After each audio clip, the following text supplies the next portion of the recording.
It's me again with my obsessions on the subject matter of confidence. So what I'd like to talk about today is how a lack of competence in one area of your life can lead to a lack of self-confidence in your whole life, period.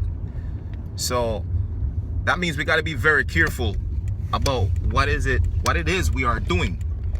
Because basically, if we continue to do things that we're not good at, we'll begin to feel a lack of competence, and that lack of competence will translate and magnify and transform into a lack of confidence overall. Perfect example. I look back into my life, like maybe say 12 years ago or so. I had a job while I was in college. I had a job as a truck driver. Well, it was a small truck, a box truck basically, little truck. And the job was for me to drive around Manhattan, downtown and midtown, more likely downtown Manhattan, and deliver meat. All these kind of fancy meat, snake meat, alligator meat, all that kinds of crap to like different fancy restaurants and stuff, you know? Deliver all these types of meats to different restaurants. And I really sucked at this job. I'm gonna be honest.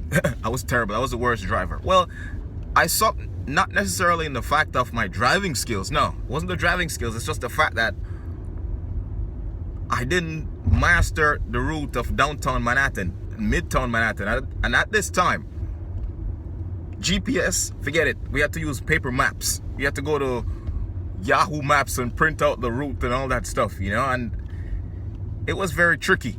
There was no GPS. We didn't have GPS in the trucks, and the cell phones didn't have all that sophisticated GPS thing like we have now. So it was a lot of shooting and missing and guessing, spelling, all that type of stuff, trial and error. Sometimes you'd go to a street and it would be a one-way street going in the opposite direction, and you had to go around. So the routes were like very, very complex and tricky. Then parking was another issue.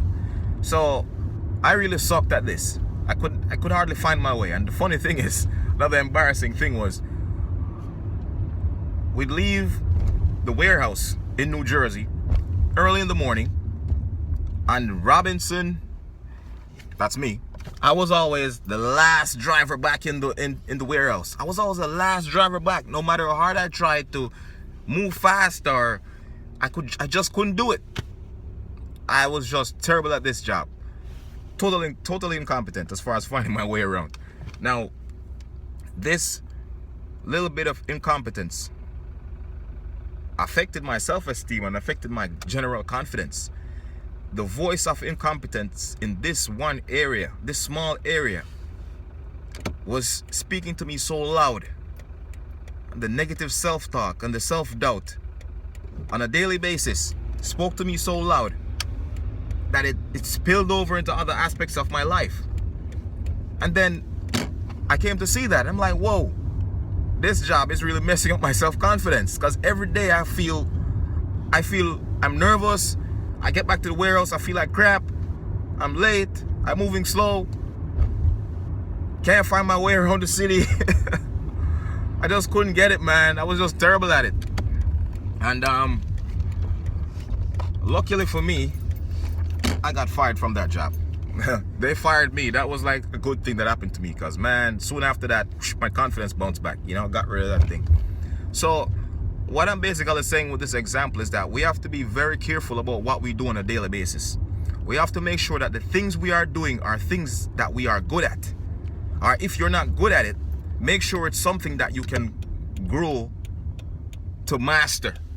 Make sure it's something that you can grow to master eventually. Because just doing something that you suck at on a daily basis, my gosh, that thing will ruin your self-confidence, man. That thing will ruin your self-confidence. And I see that a lot in kids, like in the schools and such, you know. A kid might not be good at basketball, and just the fact that he's not good at basketball will ruin his whole self-confidence, period. He will begin to feel so low. But mind you, he's good at other things, but because he's not good at something that is very popular with everybody else, his confidence will go to the dirt. His confidence will be buried, basically. And this just basically means we have to be careful. We have to watch our kids and see that everything that they're doing are things that they're good at. And if they're not good at it, help them to master it. If they can't master it, man, might as well quit and do something else. It's not necessarily to say quit, but it's a matter to say, I'm being true to myself. You know, if you have a child who's on a track team, and you know that your child's not a fast runner, and every time your child runs a race, your child comes in dead last, you know what you do? Take that child off the track team. Get that child involved in something else that they're good at. Simple. If it's a soccer team, your child is playing soccer, and the child sucks at soccer, even if they like soccer, guess what? Just take them off the team, man. Doesn't make sense. Don't let them walk around with that spirit of incompetence on a daily basis. No. Let them do something that they're good at. Life is about working at your strengths, doing things that you're good at. Yeah, and to tell the truth, incompetence is like a virus.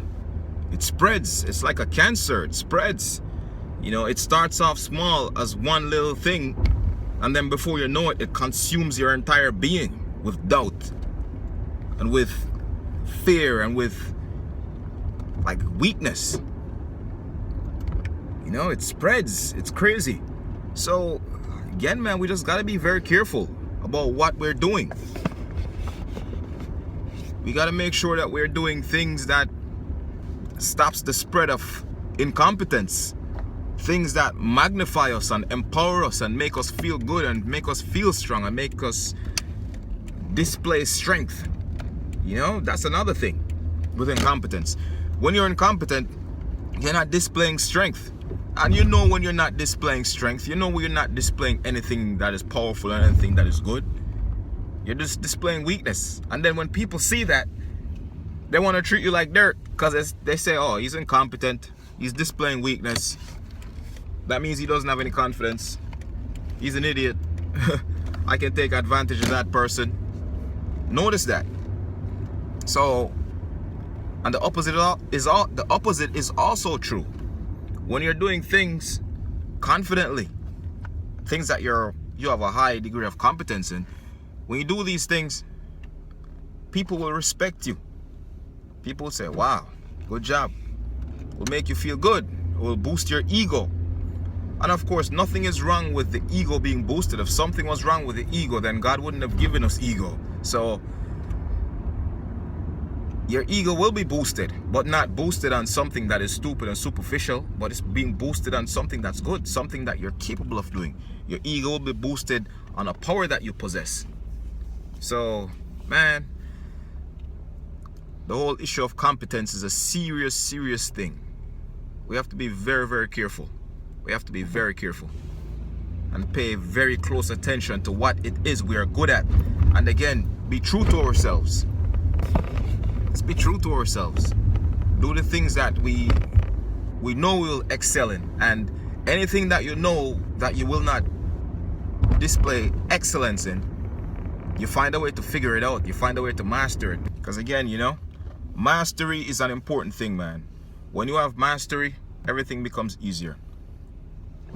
It makes you feel good about yourself.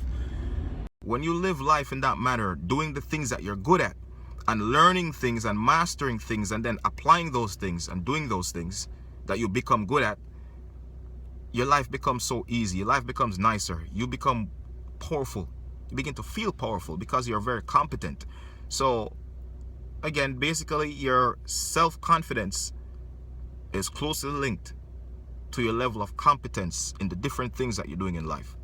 So again, just make sure you're doing things that you're totally competent with, and do the same for your child as well, because again, you want to build your self-confidence and you also want to build the self-confidence of your child. Trust me, it's a powerful thing. So again, let's stay confident, build the confidence so we can get happiness, get success, get the fulfillment, get the joy and the happiness that we desire. Peace.